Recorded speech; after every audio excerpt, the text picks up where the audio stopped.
Hello cuties! Sunday అంటే చాలా లేట్‌గా లేస్తాం. ఆబ్వియస్‌లీ బాడీ కూడా చాలా లేజీగా ఉంటుంది. ఇంకా అలా ఫ్రెష్ అప్ అయిపోయి టీవీ చూస్తూ అలా లంచ్ చేసే టైంలో మార్నింగ్ టిఫిన్ చేసేసా. ఇంకా అలా కొంచెం సేపు కూర్చొని రీల్స్ స్క్రోల్ చేయడం. ఇంకా నా ఫ్రెండ్స్ ఏమంటున్నారంటే, "నీకు చాలా డీఎమ్స్ చేసాం. నువ్వు అసలు రిప్లైయే ఇవ్వట్లేదు" అని చెప్తే I started giving reply after so many days. చాలా మెసేజెస్‌కి రిప్లై ఇచ్చుకుంటూ అలా ఒక 5-10 మినిట్స్ అలా రీల్స్ స్క్రోల్ చేస్తూ ఉన్నా. ఈవినింగ్ స్నాక్స్ చేయాల్సిన టైంలో లంచ్ చేశా. అలా లంచ్ చేస్తూ ఉండగా మా ఫ్యామిలీలోకి కొత్త నంబర్ అయితే యాడ్ అయిపోయింది. ఇంక వెల్కమ్ చెప్పేసి అయితే 1, 2కి ఆ టైం మధ్యలో మంచిగా టీవీ చూస్తూ డిన్నర్ చేసేసి అలా డే అయితే ఎండ్ చేశా.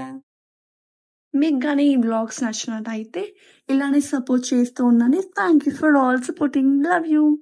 Bye. And please subscribe to my channel.